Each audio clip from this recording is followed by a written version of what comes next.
That was the record before us, and here we are, pre-recorded, because we did this a few weeks ago, because we're not here at the moment, are we? We're away in that. I'm Ricky Gervais, with me Stephen Merchant. Hello there. And Karl Pilkington. Well, he's not actually with us. No. He'll be in some of the best of clips that will be coming up shortly. Yeah, this is just us, isn't it? This is just us.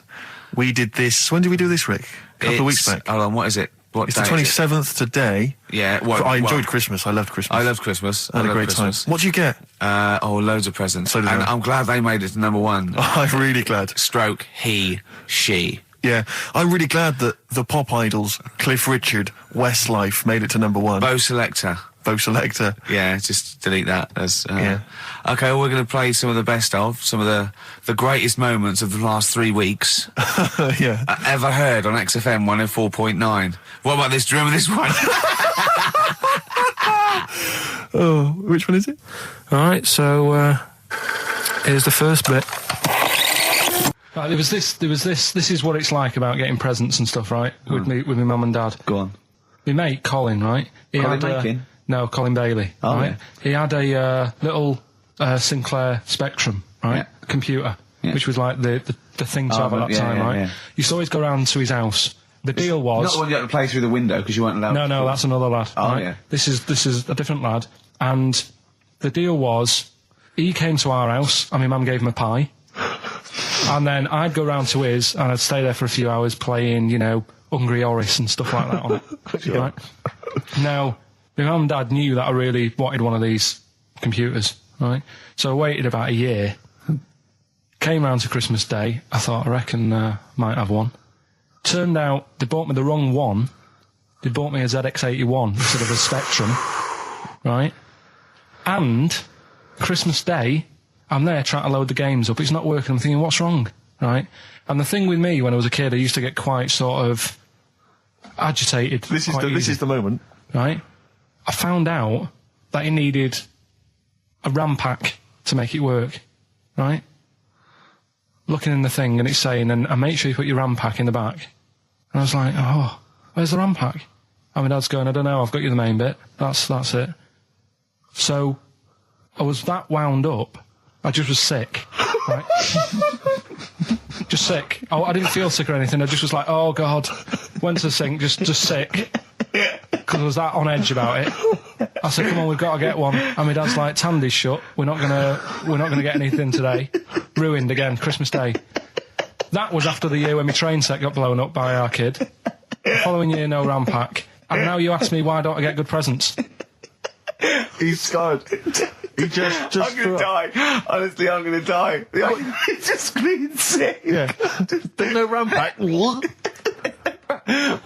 you get to the bottom of it? Why wasn't there a RAM pack? You have to buy them separate. Oh, It's one of them okay. cons. What do you mean I can't play Frogger? Oh no. So, wasn't there another incident when you threw up? Spontaneously threw up? Oh. Through sheer anxiety?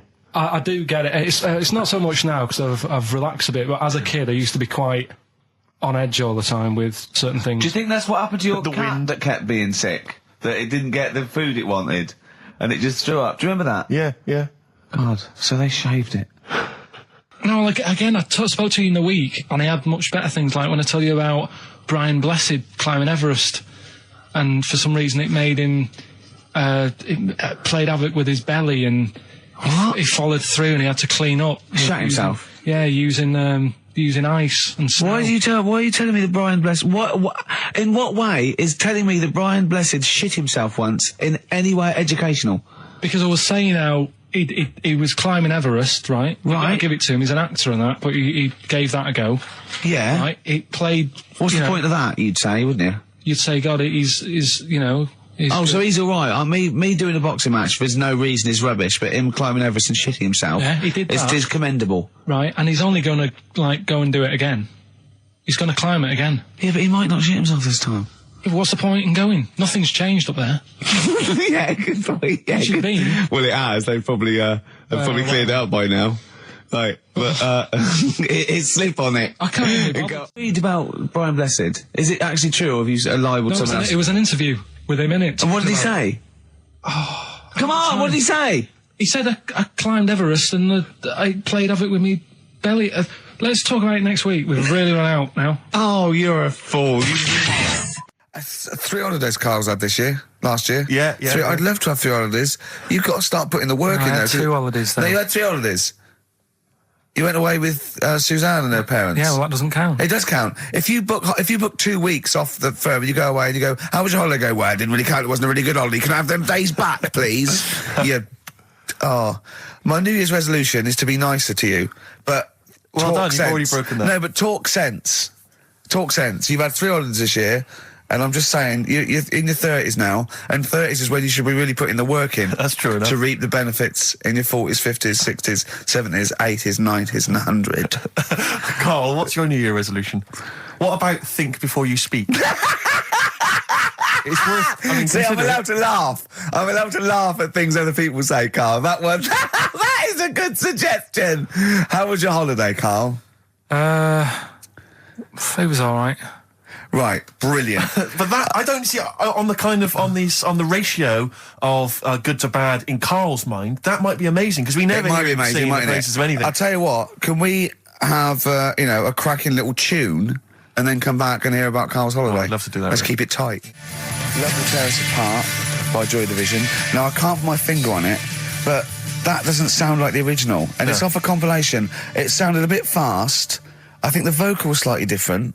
If anyone can, put me out of misery, I think it might be in a session of the time or something. Carl, is a little New Year resolution for you? Another one. Maybe when we ask you to get a song, get the original single version. I could be and wrong, not some but- obscure but- session. Yeah, it does seem different, doesn't it? Very odd. Yeah. Yeah. Maybe we just remember it wrongly. But anyway, that's XFM for you. 104.9, I'm Ricky Gervais with me, Steve Merchant. Karl Pilkington. Carl, you went to Lanzarote. Yeah. People said don't go to Lanzarote. They told you it was Lanzarote. They told you, were they right or They wrong? were right, yeah. Really? Yeah, it's a bit ropey, yeah. Is it why? Just, out there. If it wasn't for the volcano they had, it'd been knackered. That's their big draw, is it? That's it, basically. That's all they've got going for them. When you landed, was it really hot? Were you quite excited? You were thinking this is It okay? was warm. It's we can't complain about the weather. The weather was all right. Sure. You know what I mean? That's what I went for, but it'd be nice if there just was something else. Yeah. What did you do all day then? Did you read your ritual book? No, I didn't read that. I read that book. Do you know the book that I bought and all the chapters were messed up? Oh, yeah. I bought a better version of that, All right. and I read that, Excellent. and then, Did it make more sense in order? yeah, a lot easier to follow. Yeah. And then we went and had a look at the volcanoes and that. They've got 36 of them to look at. How many did you look at before you realised that pretty much, you've seen one volcano, you've seen them all? Probably about 6 or 7. Really? And then when you got to the 8th, you thought, now I know what this is going to be, Suzanne. This is going to be like a mountain with a hole in the top. Yeah. Really? But it happened years ago as well. It's like, just keep a couple, fill the rest in, tidy it up. Fill the rest in! Yeah, no, Well, yeah. getting some builders. No, seriously though. Okay, They're a 4 death million tons of concrete, please. They're an absolute death trap. Yeah, what do you mean fill them in? Do you know what a volcano is? It's just a hole, isn't it? That's happened. Well, it's more than the happened back hole. It's in- more a portal to the magma in the centre of the earth. Back in 1730 it happened, and they still haven't sorted it out. Well, when you say it happened, volcanoes were made a lot longer ago No. than 1730. No, but the one that did Lanzarote in. Right. Sort it out. What would you suggest? Well, How tidy can it they up. fill it in? It's joined. It's all joined. No, but what I'm And saying is, it was the a- big it was- plates of the earth are all joined. It All was the a disaster, magma's wasn't it? joined. With the trade centre thing, that happened. They cleaned it up, sorted it out, they've moved on. That's what I'm saying. Whereas Lanzarote have just gone, leave it. It happened back in 1730. You misunderstand me. How, in the name of God, can you fill in a volcano? You ignorant twit. No, but it's not just the holes. They've actually left the lava everywhere. That's what I mean.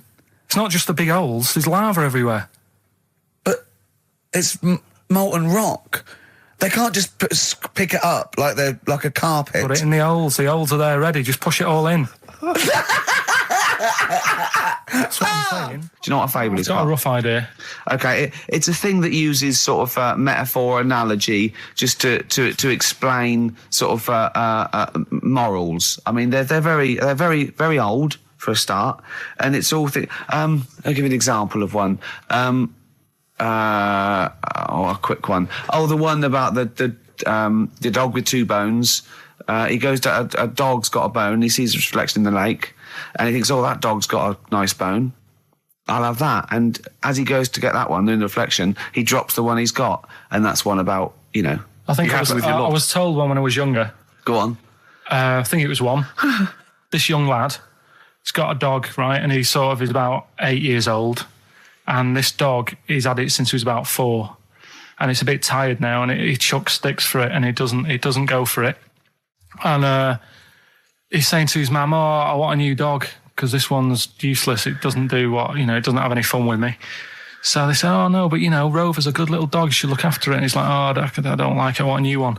So they buy him a new puppy. And it's running around, yapping about, and he's loving it, and he's playing around with it in the grass. And then one day he goes to the park and he's messing about and rolling about with it, and he falls into the lake, right? And the little puppy's like yapping at him, and he's going, help me, little dog's yapping. And then the old dog comes and gets his collar, and it pulls him out of the lake, and he goes, "Oh God, you know, why did I forget about you? You're the better dog." And he loved that one again rather than the puppy. I got a feeling that was Lassie. Well, yeah, that was an episode of Lassie. What's the moral? What's the moral there, Carl? What's that telling? What's that explaining through analogy? Sort of, don't forget the old. Look after old people.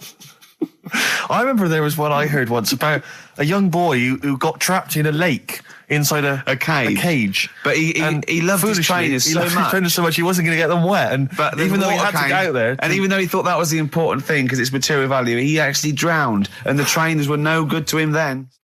That was Bowie and Waterloo Sunset. Love that. Love the original. Love Bowie. Bowie was my gig of the year. These are my singles of the year. These are our clips of the year. I'm Ricky Gervais, with me, Stephen Merchant. We're just picking some lovely little bits and pieces. Do you remember when we talked about this?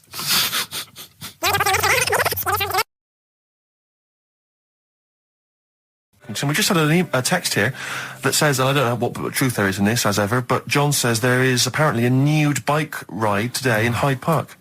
Now, I can't believe that's the case, because I don't think it's allowed, is it? You can't ride around with your veg, can you? I don't know. Why would you want to? Well, good point. On a bike. On a bike, I like the fact that that's what disgusts him. I want. Do you know what? If we did appeal for a nudist to call in, I'd want a very specific sort. I want a German nudist, a middle-aged man called Helmut. Okay. If there is any, or the closest one to it. So I want a middle-aged man from Germany. If your name is Helmut, you're in. But I'll accept Hans. Carl would be good, wouldn't it? All right. Yeah. I think I'm wondering if the age might. Maybe we could broaden that Okay, a just little bit? a German nudist bloke. Right. Can he at least be fat? Can I find a fat German fella? If your name's Helmut, we're going to give you a big prize. Yeah. But, you know, any fat German fella who likes to get his sausage out. Sure. Okay? It's sauerkraut. Yeah. What's the phone number? 0871 222 1049. It'd be good just to get an email or a text with a contact on it, and then I can just call them up in the week. Sure. And 83936 is the text number. I don't know what our audience demographic pans out like, Rick, but I'm suspecting that's probably a fairly small fraction of our listenership. I know, but, you know, there must be German someone out there. If you know a fat German who likes to get his tackle out, phones are going. Straight away. Just answer it, Carl. Just answer it. Just pot luck. it could be anything. Well, just see what it is. To be fair, it could be a nutter. But just say hello. Just tell your turn. It's not straight away. He'll stay there, won't he? He'll stay there. Well, answer it. Answer it. Leave it. Answer it. Oh, you see this? It's gone. It's gone. There you go. He bottled it. So, just as well. Well, you took too long to answer it. There's a vicar in Australia who's started sort of doing his services and all that in nude. Hot, isn't it, out there? Yeah, Where'd you get the churches aren't. Churches are pretty cold. It was on some website. Of course it was. Yep. Just saying about a vicar and that who's there's a lot of nudists and that who want to get married. Do it, you know. Don't mess about with the wedding dress and that. Just snip up. Cheaper, isn't it? Well, I suppose it's so. I suppose if you believe in God, you believe that that's the way to be, innit? Because Adam and Eve and that. Yeah, but then in Adam and Eve, the shame made us dress up, didn't it? Yeah. Eating the apple and things. Yeah, but God didn't want that, did he? No, he wanted to see it all. He was loving it. You don't know ahead of time getting a knife full of all of that, and then the snake cover yourself up. Stitched him right up. What exactly is there then? Is it just a kind of moon-like kind of surround with just kind of dust and rock? That's exactly what you see. I was there when the Mars thing went wrong. Yeah. I would have just sent a camera crew there, filmed a bit of that, right? And say, here we are. This is it. Ignore the little coffee shop in the background. Right? This is Mars, because that's where it's like just loads of dust. Holes everywhere. Tidy it up. Little round-headed aliens complaining, whinging, just like Mars. Yeah. So, is there what's the best bit about the holiday? Come on, pretend you're Judith Chalmers. I have been doing. I would have done all. I would have said that. Don't bother. Right. I mean, the hotel was good. Yeah. That was all right. What was that like? It's all right. Just clean. That's all you want, isn't it? See, that's not quite what Judith Chalmers does. She doesn't go, what's the hotel like? All right, yeah, clean, isn't it? All right. What was it like? What was it? 3-star, 4-star? Did it have a swimming pool? What was the room like? I had a swimming pool and that. Yeah. Yeah, it's good. I think it was one of the better ones on the island. Okay. Nightlife? Wasn't really. And there was a bar. There was some bands playing. Yeah. Not very good. Food got a bit boring. Yeah. It was always the same food every night, but they sort of themed it and made out as if it was different. So, like, on Mexican night, it'd be chicken with a nacho on it. Right. And Chinese night, sort of chicken with a little prawn cracker on it and stuff. Sure. But that got a bit boring. That's me just turning on my phone, because I want to read to you a text that I got from Karl.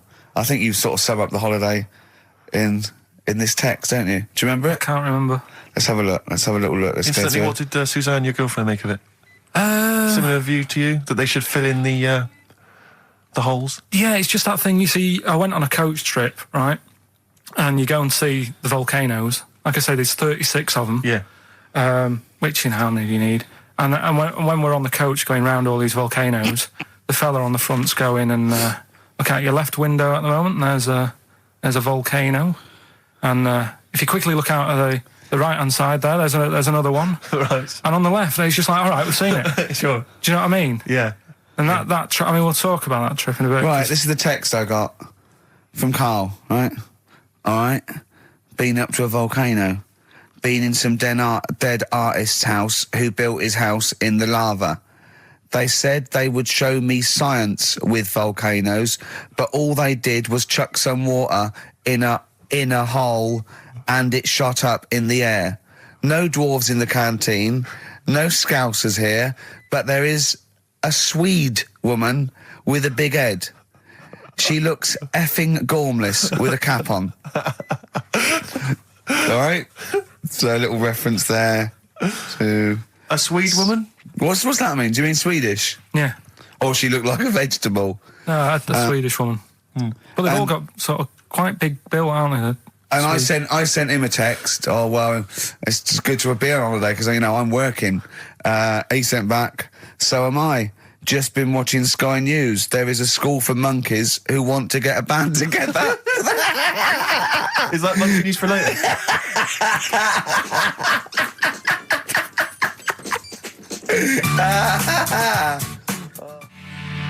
Oh My Corazon by Tim Burgess. I can't get enough of that. I love that chorus. On XFM 104.9. Ricky Gervais, Steve Merchant and little Karl Pilkington. But it was a nice holiday. Yeah, it's all right. It's just, I went there to relax and that. Exactly. Did a little bit of that.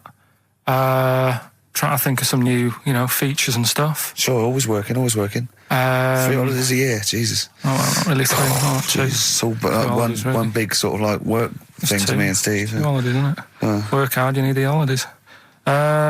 So, yeah, the things that annoyed me was like, you get bored, sat around the pool after a couple of days. I'd read my book. Yeah.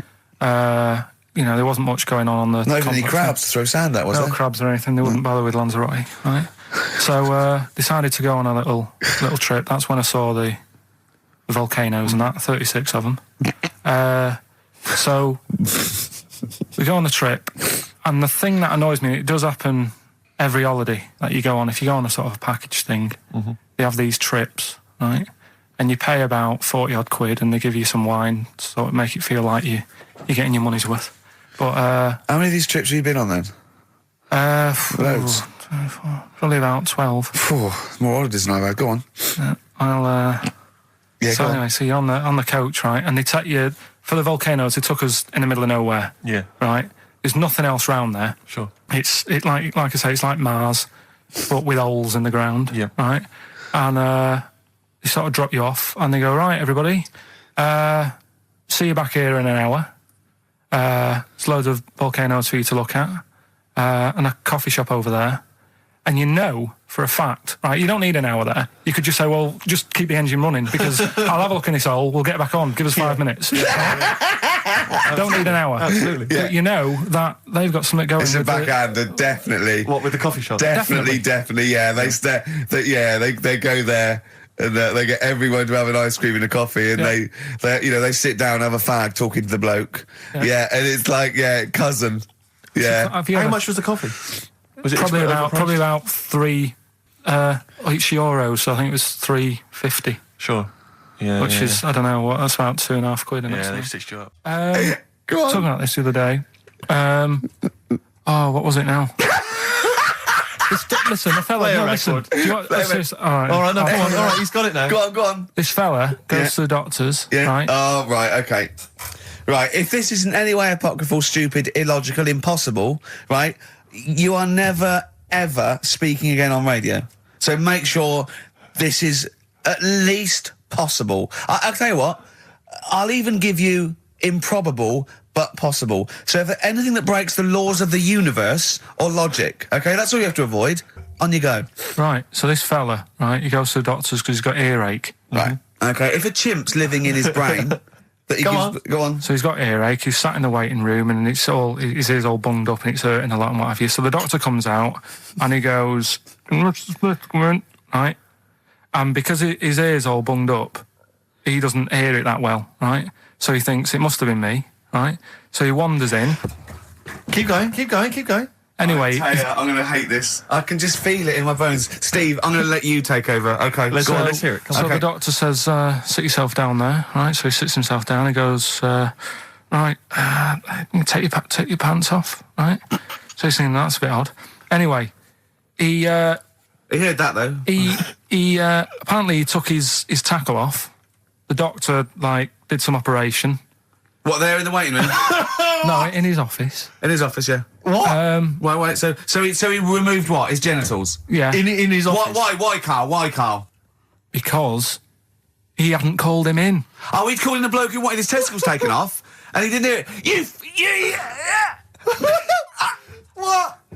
So the doctor went out and said, Mr. Jones, who's here to whip off your cock and balls just here and now, right?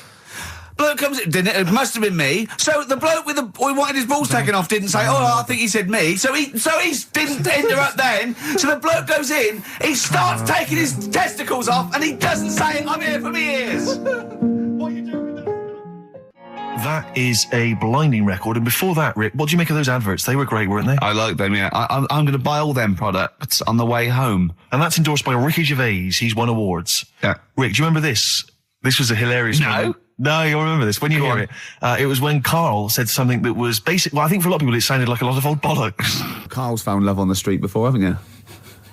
How's it going with your bird, Karl? Are you married? No. How long have you been out with her? 7 years. Because, you're quite a simple man. Yeah. You're sort of a simple in a nice way. I mean, you're like Helen from Big Brother. Yeah, you're sort of nice enough, but I look normal. Well, yeah, you sort of do. But you could be one of those that just suddenly go mental with a pen. Yeah, do you know just what I mean? Stab people through the eyes. Yeah, you sort of look normal. But if I wouldn't really want to wind you up to a point of frenzy. How did you meet your girlfriend? Through work. What, through her work? What, you phoned up and said We worked at the same place. Oh, you're right. Yeah. You're quite an enigma, aren't you? Could you give us more on that? At work, you met her at work. What, she came in selling sandwiches? She was going through the bins outside. What do you mean you met her Why at are you work? having an attack on me? You're the one who's sad and lonely. Oh, he's done you again. Yeah, but what I thought was interesting was I just scratched at him and he just went mental. Yeah, no, it's like a but bear caught in a trap. It's funny, isn't it? You'll never learn. Carl. I was just interested to find out what the story was, because it might be a really romantic story. Well, it's not. All right, jeez. I love the fact he doesn't want to talk about his love affair. I was thinking about you in the week, and like, does it worry you? I mean, you sort of joke about it now, and we're talking about it in the office, you know, like, oh, is Steve really touchy about the way he looks? And, Oh, what's this? Where's that come from? He's done it again. He's done you again. I was walking home the other night, and I was thinking about it. And do you worry that when you're old, you will be on your own? You did start it though, didn't you? Well, Carl, I'm glad you brought this up. because I mean, for me, you know, a lightweight, frothy entertainment show on XFM on a Saturday afternoon is exactly the place where I want to discuss the desperate, lonely future that's inevitably coming my way. Oh, God. I'll tell you what will cheer you up and forget all that. A bit of Embrace. Oh, one of the most hated bands. I'm a little bit concerned about your toilet discussion. What exactly is your point again? I was just a bit bemused. See, it's a tricky one. All I'm saying is, right, there was at the pub quiz, I go to the toilet, not thinking about anything.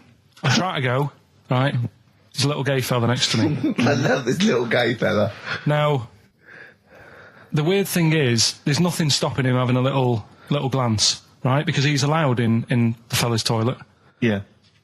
Now, I'm not allowed to go into the woman's toilet and have a little look round.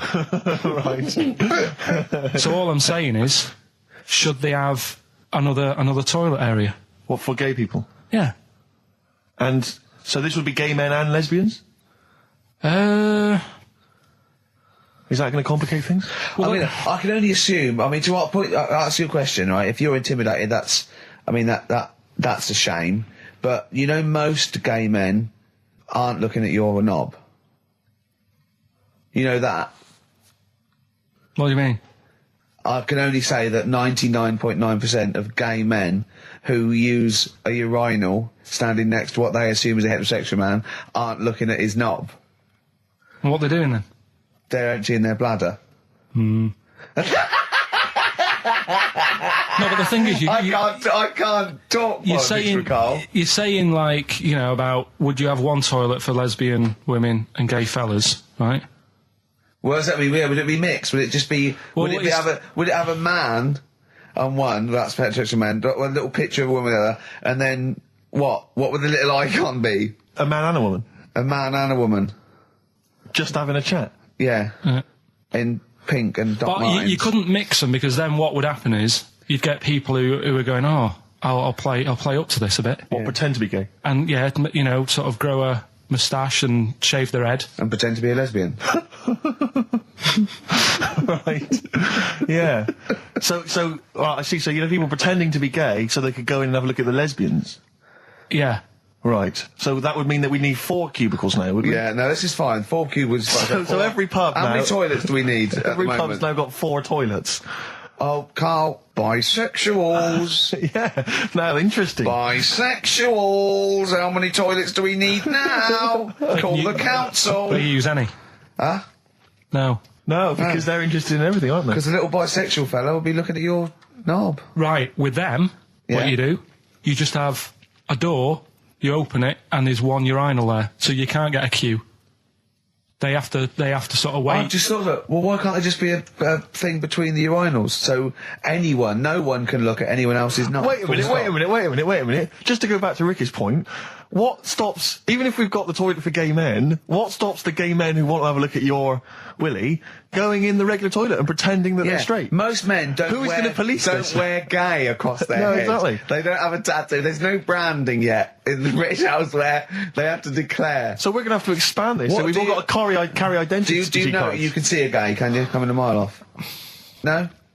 No, I'll just hold it in next time. No. Can you tell gay men? Do you know a gay man? I'd say probably if you did if you lined some people up and said point them out, I reckon I'd get. But hold on, we're not talking about people dressed in leather with the arse cut out and an handlebar moustache. Yeah. We're talking about the everyday, non-seen. Of course. Yeah, but I mean, suppose I put you in a room and there was 10 naked men, right? Yeah.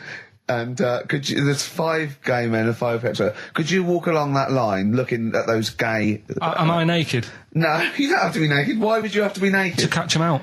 Play a record! How would you catch them out? Don't go into it. Don't go into it. Don't go into it. Play a record. Ooh, those boys can rock there. That's the Guns with All Their Roses and Sweet Child of Mine. On XFM 104.9. I enjoyed that. Yeah. That was good. It rocks. I hope the audience was playing it loud like us. Yeah.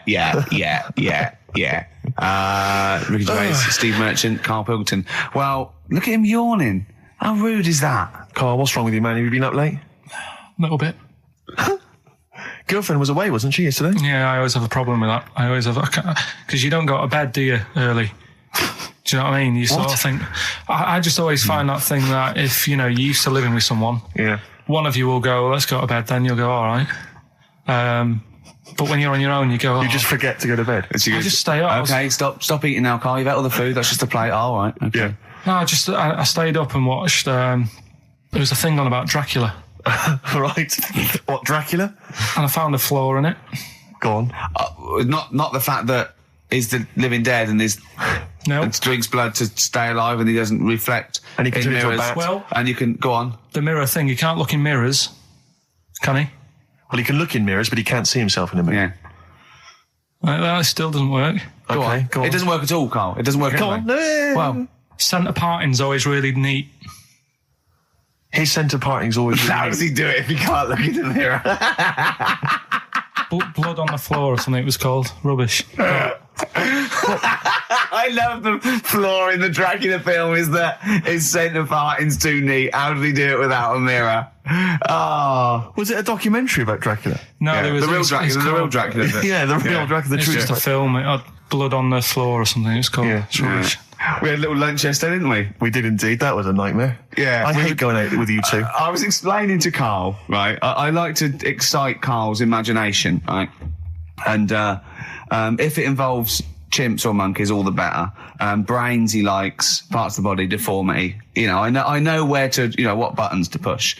And I told him about this thing. I don't know if any of you out there know about this, but there's an experiment they did in the 50s, a clinical psychology experiment where there's your 2 hemispheres of the brain, okay? They're joined by a thing called the corpus callosum, right? Which is just a little flap of skin, like a little scarlet lead that joins your 2 hemispheres. And what they did, they cut that in half, and they thought it was a cure for schizophrenia, but what it turned out to be, or epilepsy, I think, I can't remember, was that your 2 sides of your brains didn't function together. You couldn't get information. I was telling Carl all this thing, and one of the things I told him was that they did it on a monkey, and it fought itself over a nut. Like its right arm was connected, by its left lobe of the brain, and it was fighting over itself. And Carl went, instead of thinking this is amazing experiment, he went, would it have been happy if you'd given it 2 nuts? Yeah, I know. Well, you started off by explaining it, and I remember you mentioned, because I was watching the 2 of you as you were describing it to me, you said, of course, one side of the brain deals with symbolism, and as you said the word symbolism, I noticed Carl drift away from looking at you, pick up his mobile phone, and start pressing buttons randomly. And I thought it was the word symbolism that got him. And I noticed it took you just a moment longer. And I think the first thing you said was, when did I lose you? Yeah, I knew I'd lost him. It's extraordinary. And he doesn't even try to disguise I said it. nomenclature at one point as well. Right, yeah. And I knew I was dicing with death there. Yeah. But, Yeah. but I told you tried to look it up, didn't you, on the web? You didn't find anything about it, did The you? spelling of it's... What is it again? What's the word? Corpus callosum. Yeah, so I couldn't do it. No, there's no point. Yeah. Don't bother. Give up. Don't bother. Give up. So if anyone knows any interesting facts about that, But yours hasn't been cut in half, has it, Carl? That would, again, might explain something. I'll tell you what we will be talking about later. I don't know if you're sort of aware of them, Steve. Go on. Bonobos. Oh, I don't know much about bonobos. I told him about he was looking for stuff. I said, put in bonobo. He was having no luck with chimp. And they're a form of chimpanzee, but they're even closer to us, evolutionarily speaking. They've got their social groups are more like ours. They're more intelligent. And he was loving it, weren't you? So is it human bonobo Carl? Is that how it works on the evolutionary ladder? Chimp, Carl. Yeah. Yeah. Talking about them. So we're talking about bonobos. You're excited about that? Yeah, That's coming up in Monkey News? No, I think it's a bit of a monkey bonus. Placebo, Bitter End on XFM 104.9. This is pre-recorded. We recorded this a couple of weeks ago, before Christmas. Hope you had a great Christmas. If you didn't, not our fault, really, is it? Nothing to do with us. Wouldn't have thought we'd have. We're well over time because we've got plenty of cash now, thanks to a lot of you who probably bought the Office DVD. Yeah. Probably got And that if you in haven't stock. yet, and you've maybe got vouchers or money, still available. Still there in the shops. Still available. You can still make it the best-selling DVD of all time. Please. Please do. Yeah. Please do. I'll tell you what you want to hear there before you make your mind up. I'll tell you what, if you like this next clip, go and buy the Office DVD. I think you will. It's a brilliant clip. It's the one where we talk about, well, it is self-explanatory. Yeah. We went, it was a great day, wasn't it? Brilliant round of golf. Absolutely brilliant. Such a beautiful place in Stoke Poges, like a really posh place. And are you a good golf player? Well, we'll get to that. Oh, okay. Wow, he bought the shoes especially for it. Oh, brilliant. I'd love to have seen him in those little shoes. I know, and they were no good because they were metal spikes. We had to change them. He was annoyed straight away. He spent over £22 on these golf shoes. We hired a buggy that was brilliant fun. I was bombing along, wasn't I? I don't drive, but it was great on that buggy. Well, you've been on a buggy with me and you were a bit scared. Yeah. What I nearly killed us once. I was just taking banks and things, but you don't see sort of bunkers, and he'd scream and go, stop! And he'd put his foot down the brake, and then I reversed. At one point, he sort of did a handbrake turn next to the lake, and then we had to reverse, right? And you know, you just flick a switch and put your foot down. He did that without looking. I look behind, there's a big oak tree there. He screams, watch the tree, right? So Dukes of Hazzard. and I kept jumping in and leaving him behind because I had to go to my ball. Because anyway, the first shot, I got on my driver. I honestly did one of the best shots I've ever done. It went straight down. It was great. I thought, phew, got away with that because it's always the first one because it's a clubhouse and you want to look good. Yeah. So. He tees up, and I've been saying, buy some balls. He just got 6 balls. I was going, what if you lose me? I won't lose 6 balls, right? He tees up, right? Whacks it. It goes miles, like right angles, straight into these the woods, right? He turns around, he goes, go and buy some more balls.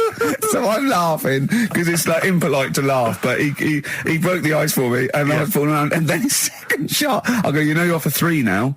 If you take another shot, he went, oh, right. So it's his third shot. He puts the ball down.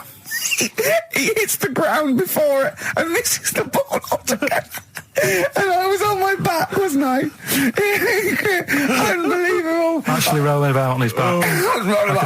And we were terrible. I went round 107. He went round in like 119 or something. Sure. It was just rubbish. How long did it take? 5 hours. Of course. And there was no one around, luckily. But it was fantastic. So then we go and have our meal. What annoys me, I said, right, I'll go for a run. He went, I'll have a bath. I said, I'll see you at 7:45. At 7:55, I have to call him. He's not ready, so he's let me down there. I can't stand lateness or laziness. You hate lateness. Yeah, and he's let me down. Do you know his excuse? He fell asleep in the bath because there was no light bulb. There's no light bulb in the bathroom. So instantly he fell asleep, and he was late. No, do you know what I mean, though, Steve? If you're sort of, like, nice and warm and what have you. I was tired anyway. I've been stressed out for 4.5 hours, right? My life flashed in front of me a few times in that buggy. So it's all sort of wears you down a bit. I thought, right, I've got a headache. You're going for your run. I'm going to have a bath. I walk in, put the light on. For some reason, it didn't come on, but I thought, it's all right. I'll just... doesn't matter. You can have a bath in the It's summer, so it's light anyway. Well, there's no windows in the bathroom, so... So you were in the darkness? So I'm in the darkness. I nod off because I'm shattered. He calls up, hassling me. So I said, well, it doesn't normally take that long for me because, I haven't got, like, long hair. I've got a dryer and sure. I can sort of one wipe. Yeah, he's already 10 minutes late, though, when I called. Well, 10 minutes. 10 wow, minutes. this is late, this. Next. Doesn't matter. Dinner wasn't until 7:15, so we had, like, another 20 minutes anyway, so it doesn't really matter. Yeah, but we said 7:45. So he's calling up, hurry up. So I said, yeah, all right. So I get out and dry and like me tackle and what have you. Calls back again 30 seconds later. No, I don't, I don't like that. You're not going to do that, no. Give it a wipe. 30 seconds later, come on. So I end up going downstairs to the meal area. Naked. With a wet shirt on and wet socks. I've got headache as it is. Meant to be a relaxing weekend. But anyway, so we have our meal, which is really nice. And then we're sitting in the bar. I'm having a cigar by the fire. Yeah. Like, we're having a rather nice Pinot Grigio. Yeah. He's there going, I've got a headache. Is this 1955 that you live in? I know. Yeah. So, right, we are knackered, because, you know, he's not used to work. I've seen him moaning, falling asleep. He's not used to it at all. And you've been on your feet for over half an hour. Yeah, right. So, we didn't even walk around the golf course. We had a buggy. Yeah. It wasn't even exercise. And now it's Karl's bit. It's the re-education of Karl. He's like Liza Doolittle. And now he's coming to, or Lawnmower Man, if you've seen that film. More like Lawnmower Man, if you've seen the film. You know what I mean. And his homework was to just study quotes, really, on happiness and stuff and general well-being. He's not a big happiness quote fan, are you, Karl? Not really. So what have you done? You've come up with something, haven't you? Right, yeah, I told you, right? Because a lot of these are just things you say every day. They're nothing special. So what I'm doing... Well, you say them every day. Well, the sort of things you come out with and you don't even think about it, do you know what I mean? Yeah. They're on the TV all the time. People on the radio are saying these sort of little quotes. Sure. And what I've done is, remember that programme on Channel 4, Faking It? Yeah. Where they got some, like, posh kid to be on a door and all that. What I've done, I've... Imagine if that was the pitch for the show. Dear Channel 4, you're just going to get a posh kid on a door or something? Yeah, Yours sincerely, Karl. Come in. Yeah. TV producer. Yeah, go on. So, what I've done, this little book of quotes, happiness quotes, I've picked two that are real, Okay. and I've made one up, right? And we've got a guess. And you've got to guess which then, one it is. go on. Well, I'll tell you what, Rick, why don't we, when we've heard them, we won't confer. No. You'll write down yours, Yeah. A, B or C, and I'll Yeah. write down mine and we'll Sure. see how it Okay, works. Karl, off you go. Right, and just because I'm looking at this book, it doesn't mean I'm actually reading. No, I know. Don't no, worry, I know. we're clever. No, we know, we can't see yet. Like Yeah. call my bluff. Yeah, go on Okay. then. Nothing is worth more than this day. Okay. Yeah, Yeah? All right. yeah. The way I see it,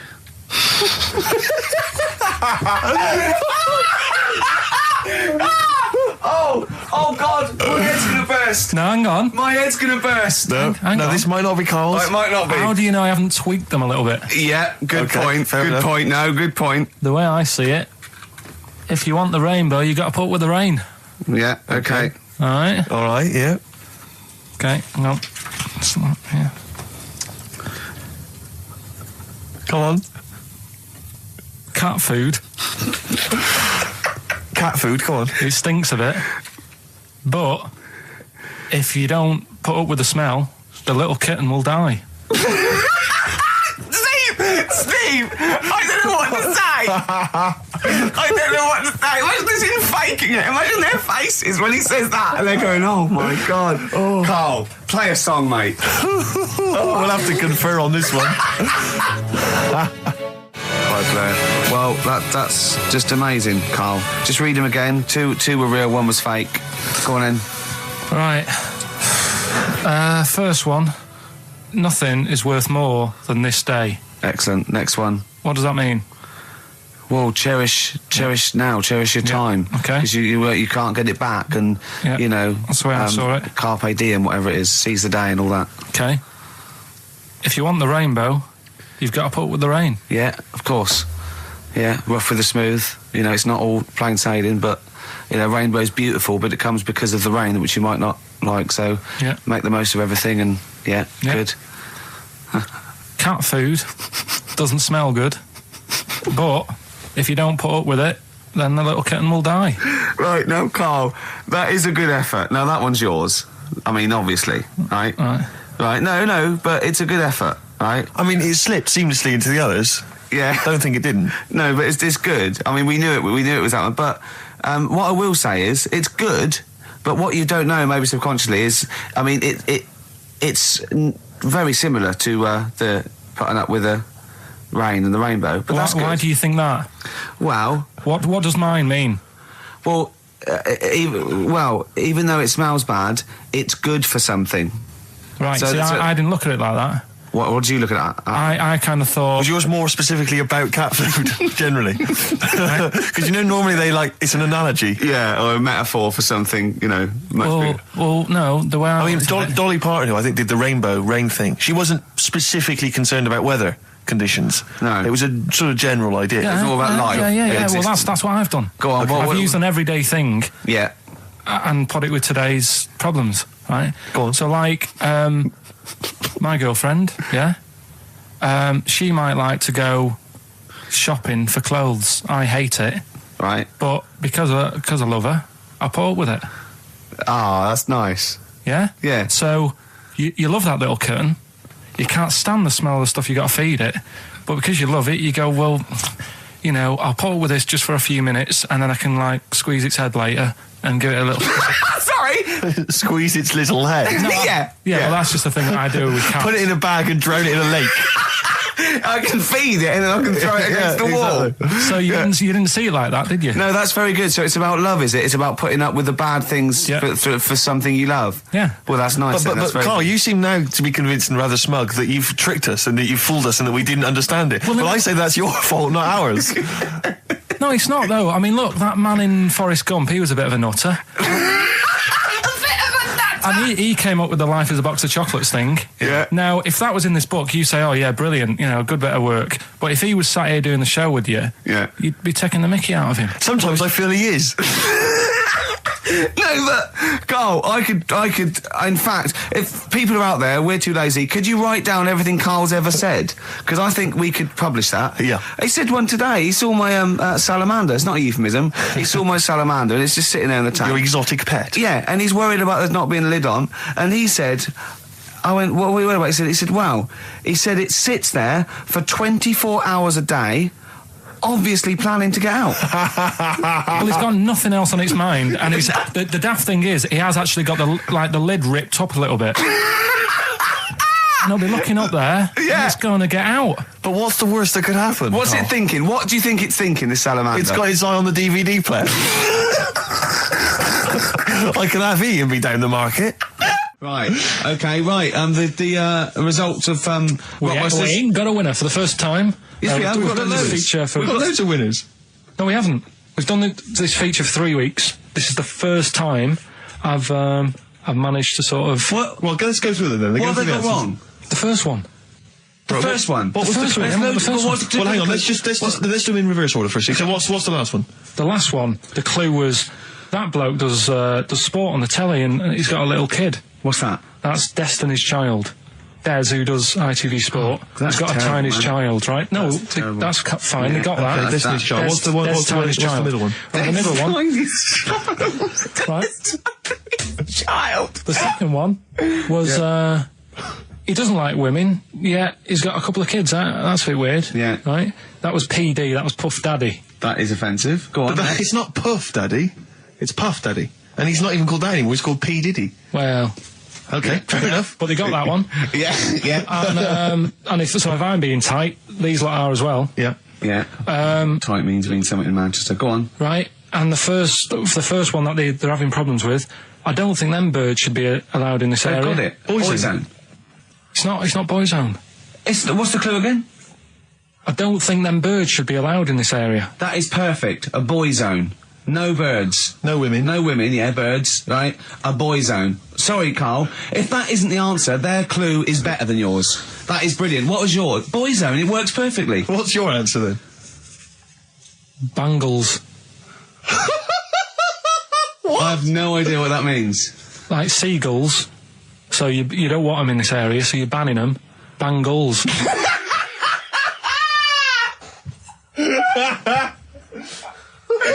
Oh! Well, give it to Boyzone, because Boyzone's better. There is birds being allowed in this area, it's a Boyzone. I think we should have a rollover. Carl beat them. Carl beat them. You have to use his logic, surely. But theirs works. You can't do what am I thinking. No, that's not what I'm thinking. It perfectly. It works perfectly. I think you've got to give it to the ones that got the Boyzone. Well, how about, right, because they didn't actually get into my head and my way of thinking, heaven right? forbid. How about we just keep back the David Attenborough and they can have, I'll chuck in the Hellraiser, right? Okay. And Blondie album and the Madness Yeah, one. okay. Pick a winner at random. Pick a winner, Steve. I'm going to give it to Paul Sloman, who got those answers, and he also says, P.S. Carl, you're a moron. So, I'm giving that to Paul, and good luck to him. Right, well, He's got a crazy night tonight. If we can rush these over to him, he's got a cracking Saturday night. well, if I'm a moron, I might get your address wrong when I send them to you. Ooh. Oh, Coming right back at you, Paul. Yes. Right. Blur, Out of Time on XFM 104.9. I'm Ricky Gervais. With me is Steve Merchant and Karl Pilkington. I really like that Blur track. I think it's the best thing they've ever done. Blimey. So strong words. They can quote me on that if they want. Oh, yes. On their, I'm sure on they'll their, rush to. on their, On you their know, one of their posters. albums. Yeah. If they wanted. Well, listen. You're lucky I'm here, Steve. Okay. Right? You can see, you know something's happened. I've done my back in again. Right. I've got a special chair in here. I'm in agony, Yeah. and I'm on the strongest painkillers I can get. Okay. I feel a bit. Carl, I had to call Carl up today and say, look, I don't know if I can make it in. Can you come and get me? He came over to my house. We got in a cab and he got me here. Right. While he was round my house, Jane showed him sort of camcorder footage of how I actually did it. Of how you hurt your back. And I wanted Carl to tell you, because I was actually worried that if I didn't turn up, what you'd say to me. Yes. What was I doing, Carl? Right, so I get round to his place, right? Says, right, hit play on the video, right? Have you ever seen a gorilla having a fight? I think I have, yeah. It was like that. Him and his mate round at his place last night decided to sort of have a bit of a wrestle. Yes. It went on. I mean, how much footage? Honestly, it was like a scene from Women in Love. Yeah. We'd done about 5 fights. We had to stop at one point because his arm was bleeding. You'd had about 5 fights? Yeah, well, we were wrestling. We were doing wrestling, right, in the just behind in the couch. lounge? Yeah. Well, we were on our knees and then sort of like doing, you know, and I kept winning with an arm lock. Right? Yeah. And then the last time he sort of threw me and I went on my back and my back was done. And I was, you know, it was Ian Morris. Yes. It was, you know. Yeah, isn't he a commissioning editor of comedy at Channel 4? yeah. And the funny thing was that we'd had lots and lots of wine, and we went. You surprised me. Yeah, right. And we went, come on. I'm gonna film this. And the time we filmed, I said, film this, and Joe went, oh, right. And I took my shirt off. It's right there, and you can just hear slapping. Oh, why? Can I just ask though? I mean, it's a Friday night. You know, you have a couple of drinks, you know, some intellectual conversation. Yeah. How does it get round to? Do you fancy wrestling me? Well, and having it filmed. Well, he was on the couch, but I kept sticking my socks in his face to annoy him. Right. Yeah. And then he hit me on the shin, and I got sharp shins, and it hurt. And I was going, I'm going to smack your face, and he's done kickboxing. And it's that thing like, you sort of joke, and they go, come on then. Yeah. And you start, have you ever seen the thing when Jack Osborne fights that skater dude? No. On the Osborne? I was very much the Jack Osborne figure. Right, yeah, the fat bloated guy just come out of rehab. I'll tell you what it was like, Steve. Have you ever seen, like, the David Attenborough stuff? Where, like, a tiger will be ripping a deer's head off, and you think, why doesn't the camera crew stop it? Yeah. You sort of watch, you're thinking, why was James Why just is she letting not this happen? stepping in and intervening? Yeah. And the thing is, she said, right, you've seen enough, haven't you, and stopped it, so I don't know how much footage you got. It wasn't much. But because your lounge is not huge, and there's not much space between the back of the sofa and the table. It doesn't need enough. It was just a pin or a submission. So it was all over with like one of us throwing the other one on the back. Arm and locked. how does it? I mean, how do you start with a wrestling match? Are you both stood up, or you all on your knees, and you sort of like go together like ratting seals. Yeah. Oh dear. Like a giant walrus. It's not gay. Play a record. Could we put that online? Could we get that on the web? That I would love to see. Better Rod Stewart? Yeah. Stuart May. Indeed. You need to say no more. If people don't know what it is from that information, Gervais Merchant Pilk. Exactly. All right. Exactly. Rick, I was out last night. I was in the Crouch End area, and I passed.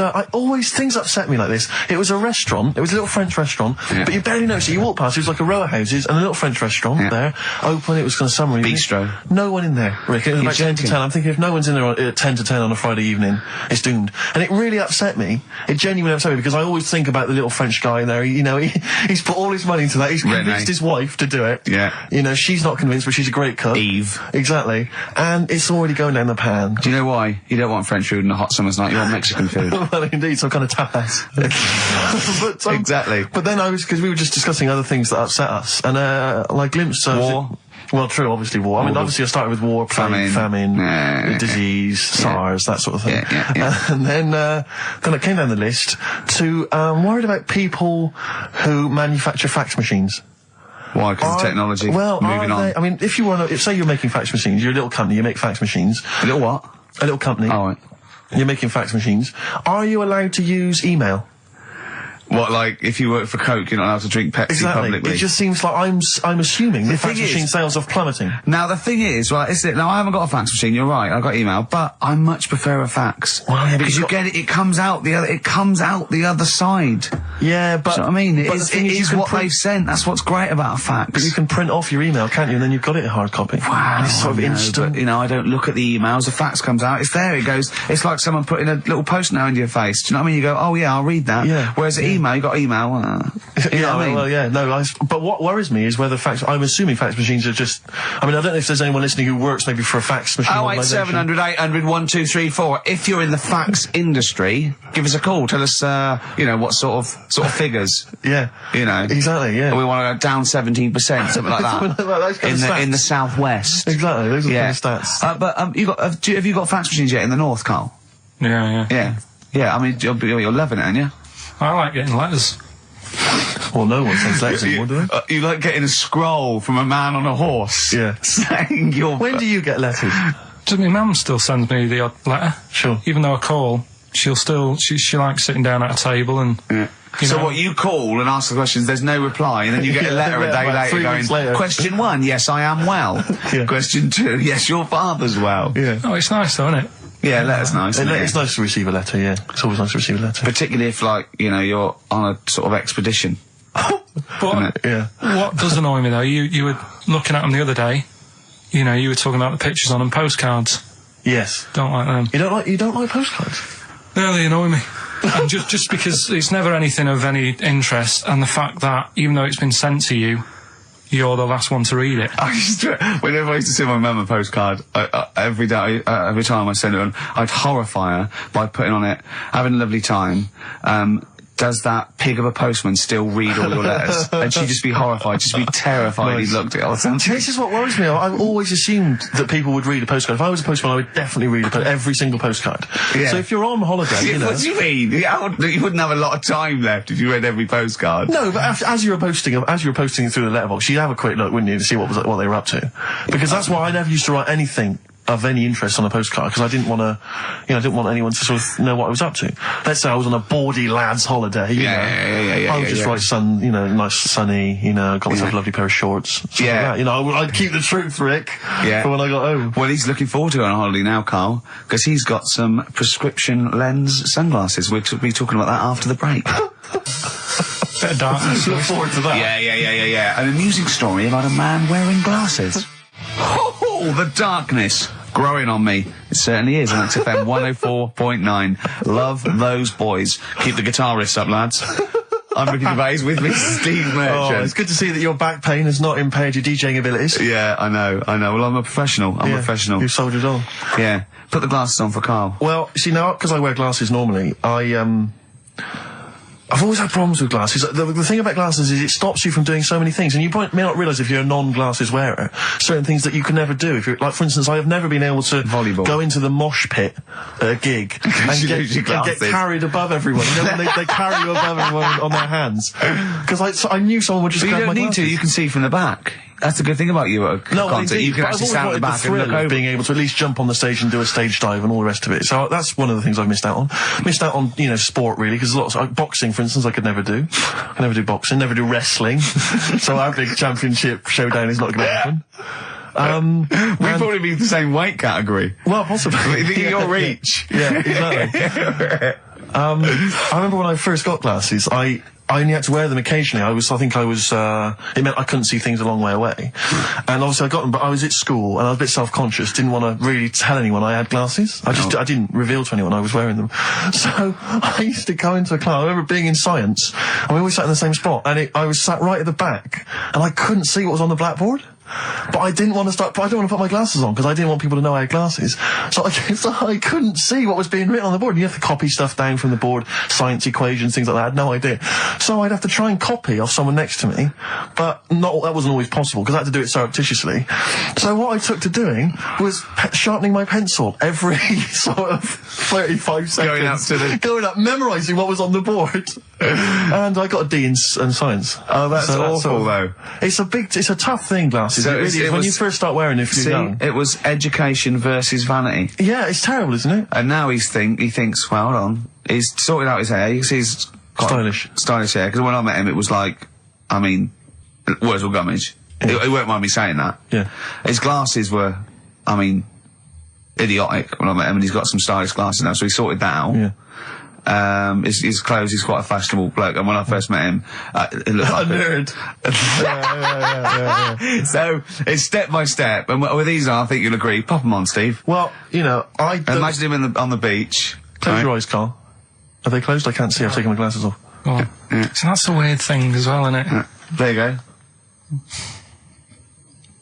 What are you laughing at? Look, what are you laughing at, Carl? There's nothing funny about those. Stop smirking. I can see through Don't forget, them. you can see they're not real sunglasses, they're prescription lenses, so you can see you now. You see, I never knew you had to do that with sunglasses. I didn't think you had to have the... Right, yeah, when it's bright outside, people who wear glasses don't need to wear them. So they're looking cool, but they're bumping into stuff. No, but if your eyes aren't that good, then the sun shouldn't be bothering them. Do you know what I mean? No, I always wondered about Roy Orbison. Why was he doing that? What? Roy Orbison always had shades on, didn't he? And he was blind and stuff. It's like, what's the point of that? Well, because I'm guessing. Well, I don't even want to. I don't know. What are you talking about? Roy Orbison was blind, wasn't he? Yeah. Was he? I thought he just had very, very bad vision. No, I think he was a blind fellow. I don't think he was blind. Was he not? No, I think he had very poor vision. Wear him, you know.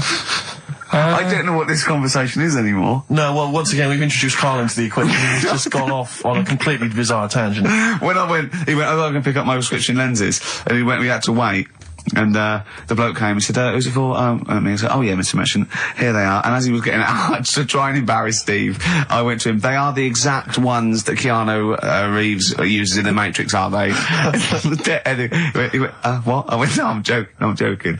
But, yeah. I'll tell you what frustrates me. Can I just say, as a glasses wearer, this is just a note to everyone out there who isn't a glasses wearer. When people ask constantly to try on your glasses, can I try on your glasses? And they try them on, and they always say the same thing. Oh, I can't see a thing. What were you expecting? X-ray vision? No. Yeah, I know. Don't ask. If you're a glasses wearer, you don't want people asking to try on your glasses. But I think they don't realise that what are you expecting? By going, oh God, your eyesight's bad. Yeah. It's not like going, you know what I mean? It's not like saying, let's have a go with your calipers. Right, and popping them on and going, God, bloody hell, you can't walk very well. But it's a form of disability, isn't it? Well, yeah, but it's one that doesn't impair that much. It's an inconvenience that you maybe have to put glasses on all the time. Did I mention the mosh pit thing? No, but it's not, yeah, but you're not, what's your vision? It's just blurred, is it? No, I can't see anything. It's really bad. Is it really? Bad, yeah. If I take my glasses off, you are just a blur. I see now, I can see nothing. It's just a couple of bald heads. And I know only one of you's bald, so... You're looking at Carl twice. Yeah, exactly. Yeah. All right. Carl, it's your Vision 2020. Well, there you go. That's Steve's Eyes on XFM. Next week, Ricky's Knees. Bit of vinyl? Yeah, now listen, I want to mention this. This is from this new Morrissey compilation. It's a new series. I'm assuming a number of different rock stars are going to do it. It's called Under the Influence, and various rock stars get to choose, obviously, songs which they grew up listening to and that have influenced them. And this is from Morrissey. He's the first person to do it. And there's some stuff on there which is a bit odd and a bit oddball, and there's some stuff which is good. And there's the Ramones on there, and Nico and Patti Smith. But this is one of them. He, obviously, famously, Morrissey was a member. I think he was the president of the New York Dolls fan club in England. And this is from there, and this is Trash. The New York Dolls Trash from this new compilation Under the Influence, compiled by Morrissey. Are they the original punk band? At 08700 800 1234. Well, everyone knows they are. We don't. We don't want your calls. Everyone knows they are. Don't call in. Don't call in. Please. We're not interested. No point. Rick, it's 1:30. Yeah. Adverts? Yeah. Coldplay and the Scientists on XFM 104.9 with Gervais, Steve Merchant and Karl Pilkington. We saw an interesting sight on the way here, didn't we, Steve? Yeah. We came in yesterday to plan the show. To plan the show, sure. Yeah. We actually annoyed Karl for half hour and left. Yeah. But a bloke with a completely tattooed face. I don't know what stage you are in, what stage you're at in your life when tattooing your own face is a good idea. But this wasn't sort of like, tribal or religious or anything. It was a bloke just had a sort of tattoo on his forehead and around his eyes, professionally done. It looked quite old, so I don't know if tattooists do that now. I think they've probably got to watch themselves, but I was just thinking... there's not rules about what you can tattoo. I'm assuming if you're a tattooist, you can do what you want. You can tattoo anything. I wouldn't have thought. There's probably some comeback, isn't there? I mean, I certainly, I think you've got to be sober. I think you've got to be over 20, well, I don't know, Right. over something, and I wouldn't have thought many tattooists would tattoo someone's face. Would they? Well, I don't know. Have you met I tattooists? I mean, I don't want to slag them off, but they are like, you know. I know why, they're big. Well, exactly, and they've got of them needles. a lot of them are big. But they do seem like they live in the periphery of society, a lot of these. But people. I just wouldn't tattoo someone's face. Do you know what I mean? No. I've been No, I worried mean, you'd about- wrestle a man to the ground and then hurt your back. But no, you wouldn't tattoo someone.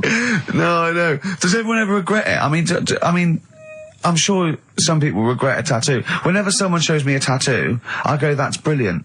Because I can't bear to go, that's rubbish. Yeah.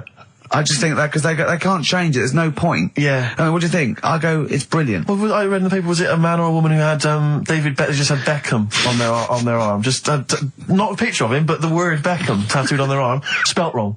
Oh, They missed God. out the K, or maybe they missed out the C, so it was Bekam. Oh, no. Anyway, it was just spelt wrong. I mean, God. firstly, why do you just have the name of David Beckham on your arm?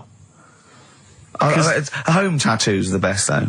Well, do it yourself. That's done with a pin and a sort of some ink in prison, like with skins. Yeah. And it's sort of wonky because they've done it in a mirror. Yeah. What does that say? Well, read it. Tanuck. Yeah, I did it in a mirror. Profanity. Yeah. Have you? Would you ever toy with a tattoo, Carl? No, Is that I mean, anything? I've told you about me Uncle Stan before, haven't I? What happened to Stan? Tattoo Stan. No. He's just covered in them. It just looks a mess. Do you know what I mean? You can be wearing the best suit in the world, but you still look a scruff. Sure. Yeah. Do you know what I mean? Yeah, Once you have it done, well, that's... Well, no, you some can do. tattoos, can be quite tasteful. No, but he was covered. It was all Yeah. like, cut hair on his neck and Really? you know what I Spiders mean, all wearing- that. It's just, a mess. And he did a lot of his own. I've told you about him before. Have you? I don't remember it. Yeah, because I was saying, if you're going to do your own, at least make sure you're a good drawer. Yeah. Why? It was just a mess. It was just all over the place. What he thought had he done? He sort of all doodled sorts. snakes around. Yeah, and all his kids' names on his arms, and it's like, can't you remember them? Yeah. He might have had a lot. No, he did. Yeah. And do you remember even from a young age thinking that looks rubbish? But, yeah, and I mean, it'll probably be about 60 now. I'd love to see what he looks like now. Well, Just look at this. There was a story the other day in one of the magazines that I read about this fella who had a... Well, this would be Bizarre or 14 Times then. Yeah, One of the well- magazines you read. Yeah. So it's going to be... It's not the Spectator. No. But this fella had a big eagle put on his back Yeah. with a snake sort of covering it, and Such rubbish, isn't it? This kind of symbols of sort of Lord of the dynamism and Rings. life. Yeah, I know, mean, yeah. a snake and an eagle. Yeah, a large-breasted vampire woman riding a dragon. Yeah. Yeah, that's always a good one. but this fella had that, and he had it in his will that when he dies, he wanted his son to have the skin taken off Oh, God. and put in like a little frame. Oh, God. That's horrific. What's that? That's my dad's back. Yeah. Oh, are you sure? God. No, because I read it and kind of started having sort of memories of Auntie Nora again, Yeah. because she used to always like... Now, Auntie Nora is the woman He farted for 5 minutes. She had wind for 5 minutes. Sure. Yeah. But she also, she used to say, "Oh, Carl, rub me back." Right? And with her being quite old, it was all sort of mouldy and warty. It was mouldy. No, Mouldy. sort of Mouldy. Right. And what did you do? I didn't like it. I hated it, in It fact. was like reading a Braille book. Yeah. It was like putting your hand in a load of Cocoa Pops. Oh, dear. All really big brown things. And I just thought framing hers would be sort of 3D-ish. Right. Yeah. What's that, a chunk of the moon? No. Yeah. Did you Artex that wall? Yeah. That's That's Auntie Nora. That's Auntie Nora's back. Oh, God. Any piece of your body can't you leave behind? for That's posterity? disgusting. Putting your hand in some... Is she the one with the split tennis ball when she wasn't wearing Shut knickers? up. That's the What? one. No, let's not discuss the tennis ball. Okay. So she used to get you to sort of knead her dough on her back. God, this is really But bad. like, what would she with her dress or whatever? Or She wore those sort of squid-looking things like, Sorry, what? what? Those squid looking. Hey, Auntie Nora coupling octopuses. What are you talking about? What do you mean? It's like a nightgown type thing, But what's squid got to do with it? because it sort of looked like a squid around the edge. Oh, I know, frilly things. Yeah. And she just said, I'm making She was never well. She was never. Do you know what I mean? She's always had something wrong with her. I don't ask her how she is. It's just like she's not going to be all right. Did she have wind when you were sort of neat? It must have been like playing an accordion. Yeah, get a little tune going. Wow. Oh, who's your auntie with the tattoos? That's Hazel. Oh, right, yeah. Let's leave that. Why? Oh, let's Why? not talk about Leave it. What have I come across there? What's up with Auntie Hazel? What's up with Auntie Hazel? There's nothing wrong with her. What? Just a lesbian, which is nothing wrong with that. Well, no, but you've made it sound like there is now by not wanting to say it. My auntie's a lesbian. I know what you're saying, though. I know what you're getting at, just because I call her Uncle Hazel. Play a record. He's from Manchester. Please forgive him. Lizzie, don't believe a word. XFM 104.9. I'm Ricky Gervais, with me, Steve Merchant and Karl Pilkington. Email here from Chris. He said he met a girl in Australia whose boyfriend tattooed her arm with the word psycho, except the spelling was wrong, and she ended up scarred for life with the word physco. Physco. Physco. I mean, a word of warning, if you're going out today to get a tattoo, they're tattooists. Yeah. English is probably not their speciality. So be careful. Write it down for them You first. are walking on thin ice. So I've seen some of these boys. They're big. Sure. They're big. No, and if they're willing to stick lumps of metal through their faces, True. what are they going to do to you? Well, yeah, indeed. So, Yeah. Steve, sorry to all The tattooers. piercing, you see, I have a weird problem with the piercing as well. Because, I mean, the earrings, that makes sense. I had earrings ages ago, but... Did you? Yeah. Oh, But yeah, you're a man who when I was about notoriously 18. hates pain, and he's scared of everything. It hurt. I was about 18 and I took 2 in 1 and they did it right and he just went and I went alright, I went yeah. I just went, oh god. Did you have them in both earrings? It's just it was like a staple gun. I just went and it didn't really hurt. I thought, well, I'm not doing that again. It hurts too much and it just throbbed. Were you still living with your parents at the time? No. I mean, what do No, people... your kind of oiky Reading family, what would they have made of... Oh, well, they know I had them afterwards, yeah. And But did they take the mick? Oh, God, of course they did, yeah. Yeah. Rick, you ain't going to eat like that. Oh, you'll get followed. Oh, look at you. Look at that. Yeah. That's disgusting. And when I was new romantic, my mum said, bloody hell, I thought I only had one girl. Which is the earring... Because isn't it like one ear is for gay people and one is for straight people? Is that just a myth? Or I don't know, it might was be. something to do with which ear you had it in? Yeah, there probably was sort of like signs for that, yeah. It's like when you're growing up, I had loads, like, a white polo neck, right, and a ring on your little finger, that means you're gay. Yeah. Yeah. Like, you can see him coming. He's just consulting your little chart. Exactly. Hang on a minute. Hold on. White polo neck. Yeah. Those are the earrings in the left ear. I got it. I don't know where I am. Wasn't there that thing that, the famous cover of Born Bruce to Run? Springsteen. Yeah. Well, you didn't know the handkerchief, yeah. It was handkerchief in the right hand pocket. Dominant and was, yeah, I don't know. But, where is this information? I wouldn't have known that. I might have gone around, with, if it was hot weather, something to mop my brow, I wouldn't have known that. What, can't the gay people kind of notify us? Can't we have some kind of website or something we can check Do you still out? go to that pub with all those sort of like butch blokes? Lovely guys. With the moustaches and, Yeah, the caps, great guys. A lot of them are firemen, a lot of them are like traffic cops. Great people. You know what I mean? Fascinating You know people. you're safe in there. Yeah, and also there's no women to... no women kind of It's like you're just having a great time with the lads. And there's nothing... It's just brilliant. playing pool, stripped to your waist. Yeah, I know, yeah. I can talk. Oh, my back still hurts. Okay, yeah, a little bit of hip-hop. It's nice to have occasional hip-hop tune, just keep it... it's summer, you'll be cruising around in your open-top Chevy. Now, Steve, I see there, it's a track by Little Kim, but how are you pronouncing it? I'm pronouncing that correctly, Lil Kim. Oh, no T's involved. And it's The Jump Off, featuring Mr. Cheeks. I don't know why I find that funny, but Mr. Cheeks is involved. If you can spot him, good luck. Lil Kim, and I believe that's Mr. Cheeks there, just busted it on the mic, and that's called The Jump Off. Talking of cheeks, Carl, have we got another instalment of Cheeky Freak of the Week this week? Yeah. Have we? Excellent, look forward to that. Is there some monkey news? Goes without saying. Of course. Does it really? That monkey news is safe, isn't it? It's not like, You're always going home with monkey news. You know it's there. Yeah. It's like songs of praise on the Sunday.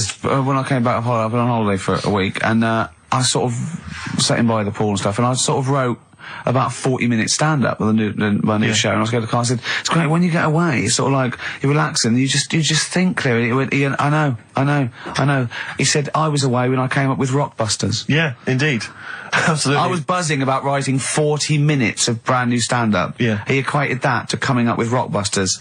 Should I be insulted, Steve, or is Rockbusters as good as everyone's saying it is? Is it the one good idea? Is it like E equals MC squared? was to Einstein is to, Rockbusters is to Carl. What if I do this, Rick? What if I played you some adverts right now? Yeah, and then we we came talk back about it. with some Rockbusters. Yeah. You could make the jump for yourself. Maybe I'll do Rockbusters and show people how easy it is to do it wrong. Adverts, then Rockbusters. And a cup of lovely coffee. Cup of coffee in the cup. Yeah, cup. I want a cup of coffee. XFM. Placebo. This picture, XFM. What's Carl doing? What's he rooting I around don't know, at? but listen, while he's doing that, can I just say happy birthday from all of us Rockbusters, to Shan. Her friend Terry said play some placebo for Shan, so happy birthday to her. That's There done. it is. That's done. Cross that off the list. Yeah, that's another thing we've got through Ding today. Rockbusters, please. Do you want to look at the prizes? I'll have a look at the prizes, see what people can win. It's an email-only competition, please remember that. All right, we've got the Later with Jules Holland Louder DVD. There's stuff on there from the Cardigans, Rollins is on there, Mercury Rev, Sonic Youth, the Datsuns, Queens of the Stone Age. No, wait a minute. They're all great bands, but I think they need a boogie-woogie piano over the top of everything they do. Well, hopefully Jules Holland would have Okay, helped. good, Yeah. good, because there was something missing there on most of those tunes. Yeah, current album from Goldfrapp, that's there as well. What have we got this on DVD? The Life of Mammals, the complete series of that. A couple of, we've got the Inspiral Carpets. Again, a 3 CD set of the best of the Inspiral Carpets. I don't know how they strung it over 3 CDs. And the best one-hit wonders in the world ever. And, let me see. Oh dear. A 3 CD set. A 3 CD the set. best to inspire. I'm struggling. I'm assuming CD3 is just the Corals album. Anyway, that's some good treats there. You've sourced some good stuff this week. All right. Well, Alright. Yeah. Here's your Alright, freeze, here's your Rockbusters, yeah. Right. cryptic clue, Wow. a couple of initials, and you sort that out. Right. First What one. was Dr. Fox on about that we don't sound like proper presenters? strange, isn't it? It's mad. Go on, Carl. Right, the first one. A customer wanted some paint to darken up a room. Shop assistant knew what to do, right? Customer wanted some paint to darken up a room. The shop assistant knew what to do. The initials there, CB, right? CB. CB for the first one there, right? Second one, it'd be alright if their heads weren't that big, right? And again? It would be alright if their heads weren't that big, and that's SF. Right? SF. Yeah. And the last one. I know that. I know that one. Yeah, go on. And the last one, Chanel have got another perfume out, N-O, right? Chanel have got another perfume out, N-O. You email in, ricky.gervais@xfm.co.uk. That's that done. And those prizes can be yours. Yeah. More music, please. Bit of Bob Marley. Any of these going to annoy me? Oh, I've got to stir it up. Yeah. Brilliant. Are any of these clues going to annoy me this week? No, they're all good. Are they really? Yeah. Right. Alright. Yeah, we'll be the judge of that. Alright. ricky.gervais@xfm.co.uk. Brilliant. Stir it up. Bob Marley on XFM 104.9. Ricky Gervais, Steve Merchant, Karl Pilkington. Wait, did you get up today and just see the great weather and think, do you know what, I'd love to hear some Stir It Up from Bob Marley? Yeah, I did actually. Well, I was going to play it the week before last, before I went away, and we didn't have time. So, Well, we were crammed full of features like this one. have we got a cheeky freak of the week? Do you want one? Yeah. Yeah. I think we should have a jingle for this. Okay, I've got a jingle. It's very similar to Chimpanzee. Chimpanzee there. Yeah. Well, let's hear it. Okay. Oh, cheeky freak of the week. Brilliant. Yeah, no, I think that's excellent. So, Cheeky Freak of the Week, you've spotted a freak This is where somewhat, I think, offensively, you pick on someone who's not like other people and say it's your favourite freak of that week. Yeah, I remember we had the woman whose legs look like the hind legs of a dog. We've had the little fella with the aging disease with a little head playing the piano. That was your favourite. I think that's your probably freak of the year, isn't it? It's a pretty good one. So what's this? Is it a man with a horrendous injury, or is it a congenital birth defect, or what? Yeah, but you put it like that, and now it sounds like I'm being tight. It sounds like I'm being out of order. But I'm just giving him a mention. Just giving him a big shout out. Right? There's quite a lot going on in the freak world. There always is. You've been visiting hospitals the last week, have you, when we were away? No, there was a thing on a website. This isn't even the one that I've picked, so... So this is just a bonus. This is a bonus freak. Please, yeah. Yeah, go on then. This is a free freak. Right? It's a fella called the Lobster Man. The Lobster Man, of course. Again, good name, you know what you're going to get. Yeah. What are you going to get? He's got some succulent meat. I like the idea that the vicar on the christening suggested that. I don't even want to call him Mark. Can I make a suggestion? Yeah. Look at his hands. What's his name? Mark Michael Webster. Right. Right. Have you thought about a nickname? Not really, no. Have you looked at his hands? Yeah, we don't want to talk about that because Do you know they look a little bit like quite lobsters? well, yeah, but it's quite deformed. It's like, you know, we Can I can't... suggest Lobster Man? That's terrible, Vicar. That is terrible, Vicar. We're Go on then. We're gonna see. This is what the sort of feature you come up with, Carl. So Lobster Man. There's probably people listening now with, you know, lobster feet. Right. Lobster hands. So, Squid boy. So Lobster Man, what does Lobster Man do? Does he fight crime? not that much. Okay. Apparently he got into a bit of trouble. He was in a restaurant, and this was years ago, by the way. And someone picked him to eat him. No, so apparently the waiter said, "Oh, you shouldn't be sat here. You should be in my pan," or something. Oh dear. And they had a fight, got out of hand, Yeah. Got out of claw. and yeah. So that was. What do you mean they had a fight? What did he do? A waiter took the mickey out of someone with... No, No, can I just make clear? I'm assuming it's his hands look a bit like those of a lobster. yeah. Yeah, well, it's fused, so it's just like two big fingers. They're Right. fused, I assume, probably in the womb, and they're just like, instead of like having Yeah, five yeah, digits, they're fused in it. But he can pick stuff up, can't he? Yeah. What does he pick up? He mainly eats crabs and jellyfish, doesn't he? Yeah. Yeah. So he was having a fight with the waiter. He snipped off his nose. Right, so anyway, He just held on to the waiter's bib. Yeah, And the exactly, waiter was yeah. screaming, go and get him off me. Yeah. So anyway, Does he eat other lobsters? Does he think he would eat lobster? Or is it kind of... would he feel bad about eating lobster? Right. the little cheek of the freak that we've gone for anyway. The what? The little freak of the week, cheeky freak of the week. We've gone for this Siamese lad. Okay. Right, happened back in. You can't have a Siamese lad, can you? All right, yeah, this Siamese twins happened back in 1693. Oh, he's got a date. Blimey, that's the first time ever. Yeah, and all it was, he was doing all right for himself. He used to go on like those circus things he used to do. They're two people you're talking about, Carl. So we're going to him. All right then. All right. They did this circus show, right? Yeah. And everything's going well. They're selling out the tents and stuff. People coming to see them. Yeah. He was doing all right for himself, Yeah. right? Sorry, before I said that, did you think a Siamese twin was a man with two heads? Well, it can be, can't it? It depends. There's There's a two man. people, they're conjoined. No, but it depends, doesn't it? The one that I shown you in that book that time was a fellow with two heads. No, it wasn't. That was a stupid picture in one of your stupid books that he had a growth that looked a little bit like it had a face on it. It wasn't a man with two heads. You're the same sort of people who send potato chips to restaurants and say, doesn't it look like Norman Cook? Yeah. It's not two heads. We'll bin this feature. No! No, They're two people. They're two people. Conjoined twins. Right, so these... They just happen to have a similar taste in clothes. Okay. Anyway, so they were doing all right, and it all went wrong when he crossed the road, got run over. The lad with two heads got run over. That's it. What? How is that cheeky freak of the week? Just because he got my interest, and I kind of thought, why didn't he just look both ways?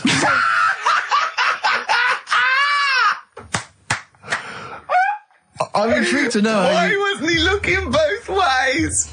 I'm intrigued to know how you get run over. What was it, 1629? Yeah. Well, it's horses and that, wasn't it? Yeah. Oh, why wasn't he looking both ways?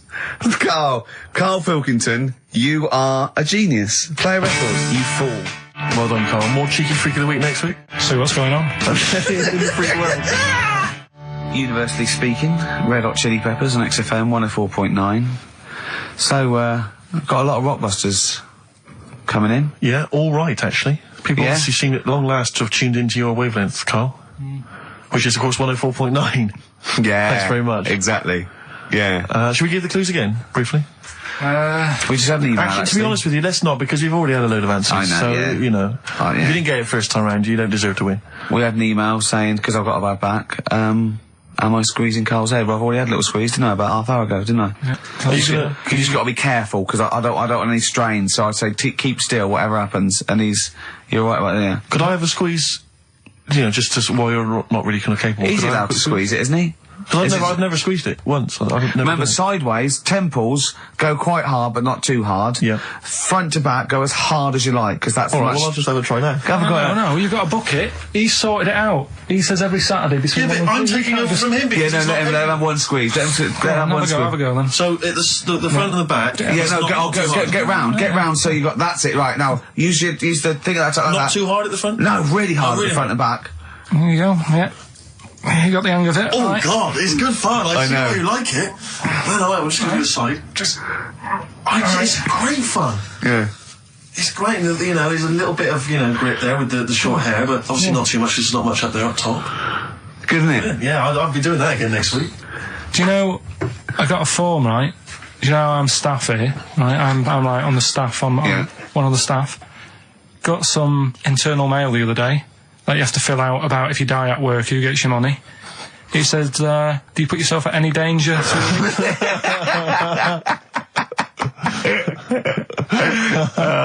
What did you say? Well, I asked Suzanne, I said, does that, Head squeezing, is that... but my leg lock round your ribs that time, and I had to, it was like a little alligator, like a python and an alligator, didn't I? You get quite some...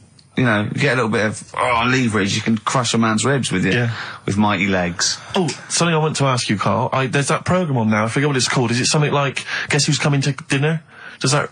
I did the non-broadcast pilot for that, because my mate was the the Phil Belker was producing it, and I did it, And the premise of it is that it's one of those things about, a conversation piece, the ultimate dinner party. I think you can have invite people, 6 guests. Dead, alive, or fictional. Or fictional, yeah.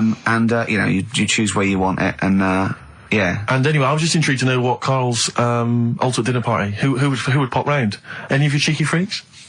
So what's this? I'm putting on a... You're putting on an imaginary dinner party. Anne Robinson's there. She's got to be there. I said I didn't invite you. She said, well, I'm there anyway. Yeah. So it was actually me, Anne Robinson, and 6 people.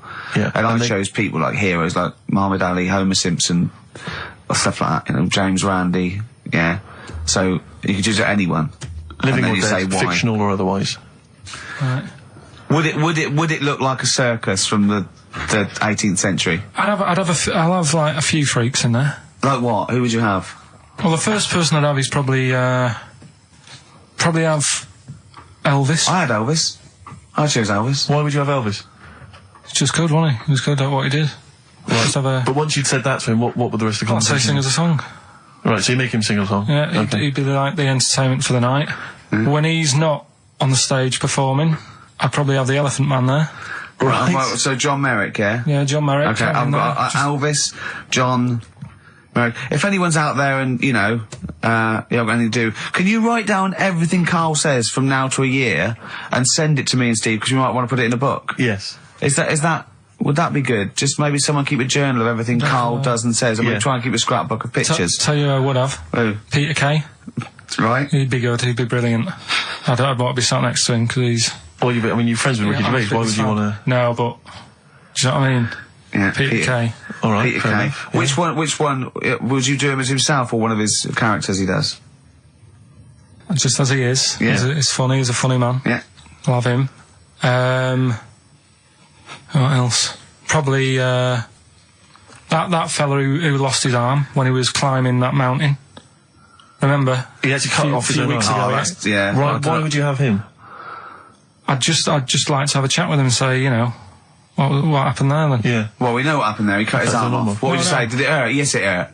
But I don't think it would hurt. That's one of the questions. What are you talking about? I reckon the shock cancelled any pain out. If you're stuck there with a boulder on your arm, you've probably got bad pins and needles, right? Yeah. With a big rock on your arm. Yeah. And you'd say, right, so how long were you sat there before you said, well, I've got to cut this off? Did you read about it? It was amazing. What do you think the other people would be doing when you were talking about this about cutting his own arm? John Merrick wouldn't mind. Elvis would probably be off his head on something. Elephant Man will be having a couple of buns. I hope Peter Kay didn't make a funny comment. I hope he doesn't make a funny comment. Yeah. Right? Can I just a quick warning? I'll just put bloke with one arm, bloke with... Be careful, Carl, what you serve for dinner. Yeah. Because he's only got the one arm. Yeah. So, you know, certain things. I mean, maybe suggest something you can eat with chopsticks. Or a hamburger. A hamburger. But don't go with something like lobster. Tricky, you need both hands for that. And there's him and John Merrick teamed up. I think they've got one good arm each. Yeah. Soup, maybe. What would you give John Merrick? Buns? Couple of buns. Have that woman in the boat who went round the world. Why? So see, you know, how she managed Pretty that. boring guests, really. Hey? But boring? What do you mean, What boring? was she going to say? What she said, she was going, well, I didn't see a lot. I was in a cabin. Really? There's a lot of water. I was a bit scared. The main thing I'd want to ask her, right, because I remember when she did it, and there was an interview with her, and her parents were there or something, and her mum was saying how she's dead proud because she decided to, you know, go around the world in a boat as a kid, instead of just hanging around on street corners and stuff. She said she didn't want her daughter to, like, be messing about on the streets at night on her own and stuff. She was a responsible mother.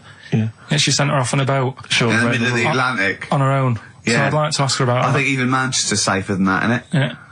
And I'd have probably another woman, so to chat to her, probably go for Kim Marsh. Kim Marsh? Sorry, you'd have the woman who sailed around the world, right? But you'd have to have another woman for her to have someone to talk to. Well, why invite either of them then? If you don't want to talk to either of them yourself.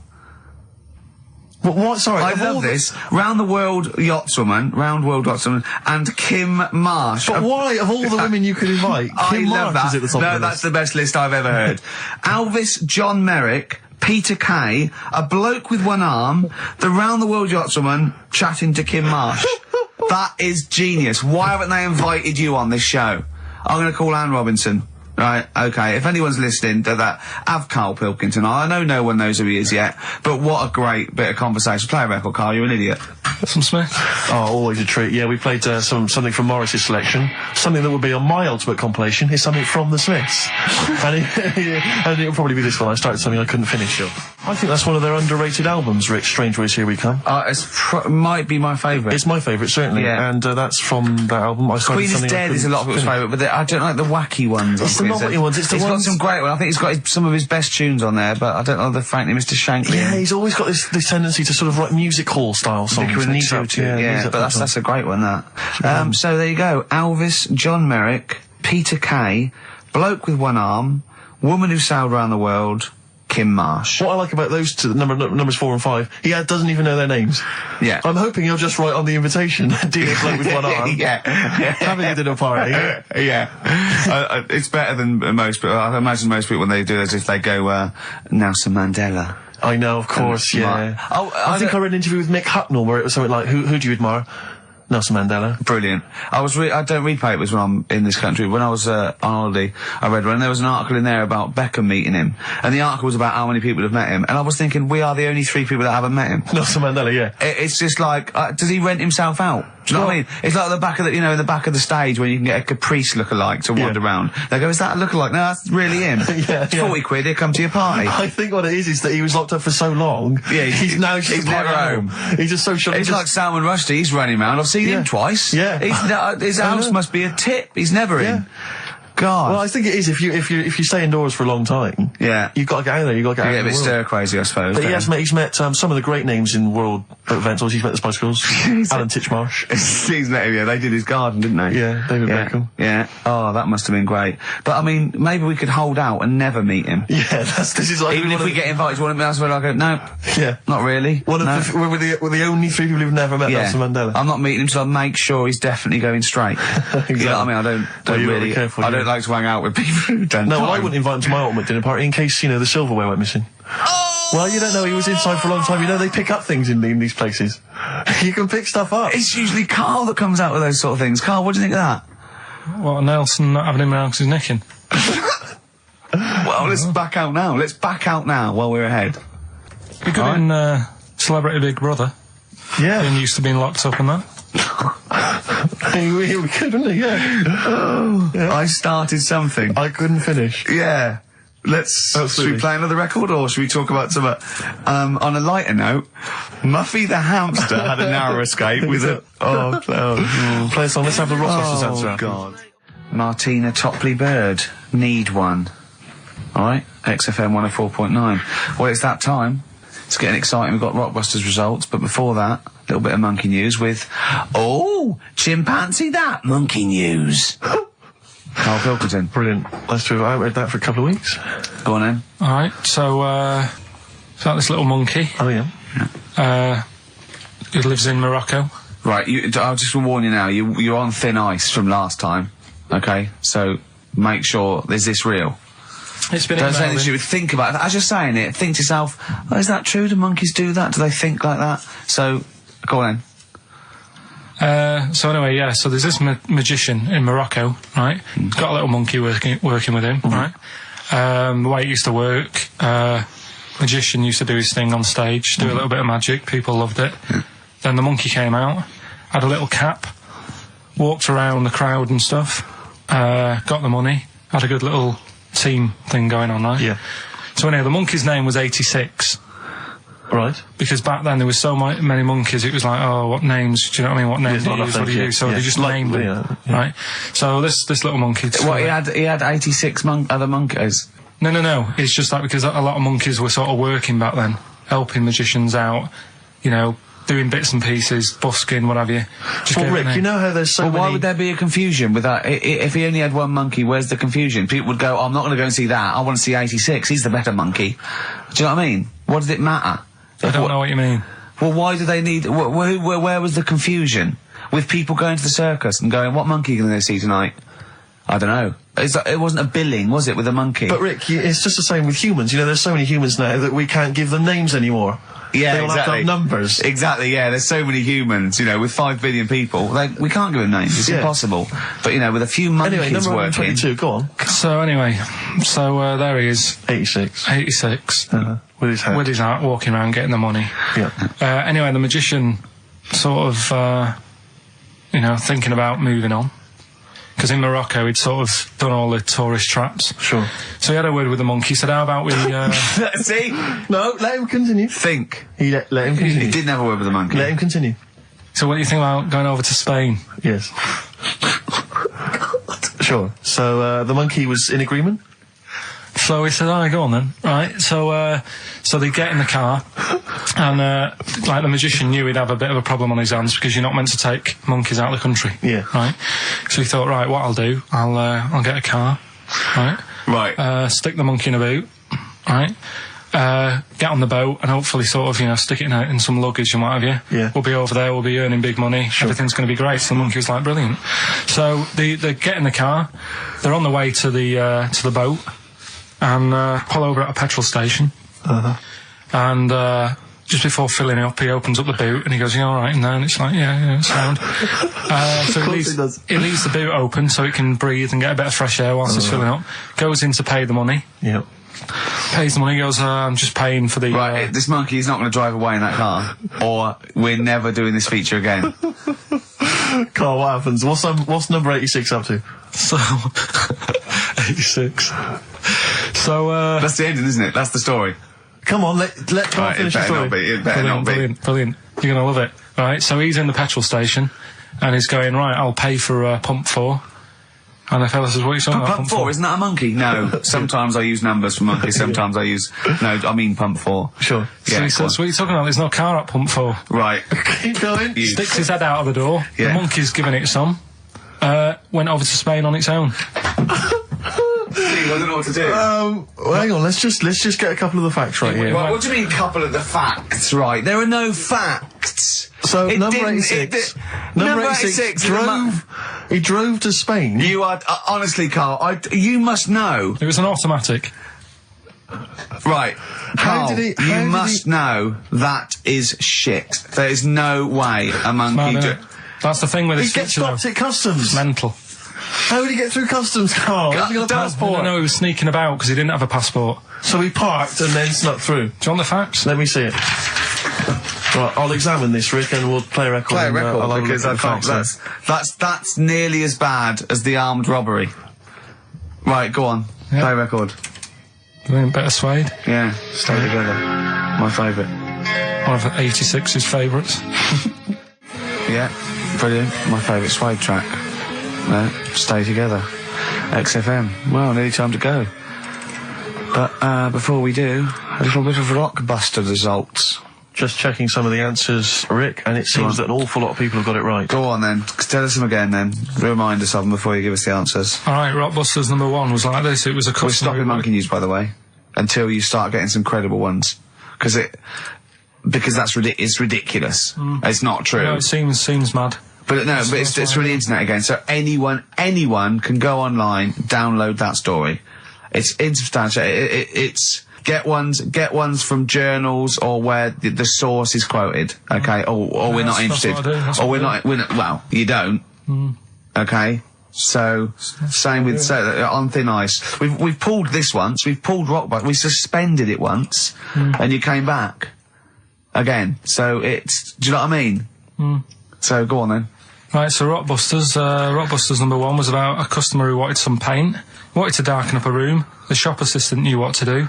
What did she do? The initials were CB, Cellar Black, right? Cellar Black. Sell her some black see, I paint. thought Cilla Black, because it's CB, and I thought, well, it can't be, because it's not Cellar.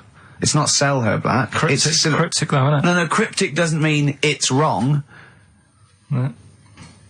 They all got it. They all got it anyway, so... It's a bit weird, isn't it? Second one, it would be alright if the Reds weren't that big, right? Right. The initials are SF. Well, one of my favourite bands, yeah. The Smaller Faces, isn't it? Small Faces. Well, no, that doesn't make sense. Okay, go on then. And the final one, Chanel have got another perfume out. Right. I'll just say we've had an email from one of our listeners who said if this turns out to be New Order, he's never listening to XFM again. What's the clue again? Chanel have got another perfume out. New odour. Right, well that's another listener gone.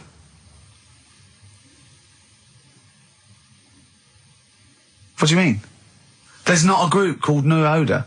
No, it's cryptic. It's not. That doesn't mean cryptic. Wrong doesn't mean cryptic. It's like saying what animal I'm thinking of. Frog. That doesn't mean cryptic. Sell Her Black. What artist is that? Small Faces works. Just about. If I say what animal I'm thinking of, what am I Monkey. thinking? Well, there you go then. So it does work. Play a record. Right? Play a record. So who's a winner? Ah, yes. Now I'm going to give it to someone who emailed in with the correct answer, and his name is Steve Martin.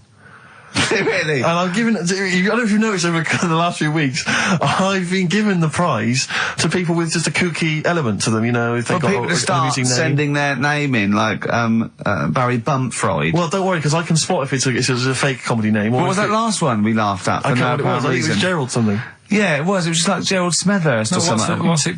Preston? Gerald Preston. Why is that a funny name? Jerry Preston, a great guy, but for some Gerald reason, Preston, we laughed at that. he caught my attention. So this week, Steve Martin's caught my attention. Right. Yeah. When was the last time Steve Martin made you laugh? This Steve Martin? Dickers hasn't been... Yeah, we've had no correspondence from Dickie Anderson for some time, which saddens me. Little Dickmeister General, what is he doing out there? Yeah. Has he got... What? He's got something better to do? Ridiculous. Pathetic, isn't Right, it? Well, that's the end. We've got the last song, so is there anything It's the end of Rockbusters, and it's the end of Monkey News. Monkey News will give you one more go for it, and it's got to be credible, it's got to be real, it's got to be true. We need to see your sources, it needs to be incorporated. Okay. Rockbusters, they've got to be real band names. New Odour. New Odour. New Odour. Just anything. Just brilliant. Well done to Steve, he got them all. So is that it then? Yeah. Brilliant. Well, Cheers. I've enjoyed that. I hope your back's better, Rick. Yeah. And, Carl, I hope you buck up your ideas. Your brain's better. Yeah. Got something interesting about a brain, we can talk about it next week. Tell it now. No, I'll Quickly, what is it? No, we'll leave it. Oh, like that's a hook. Like people will be going for a week. Oh, wonder what things are a Carl's brain. Was it a brain that drove a motorbike across to Switzerland? You've heard it.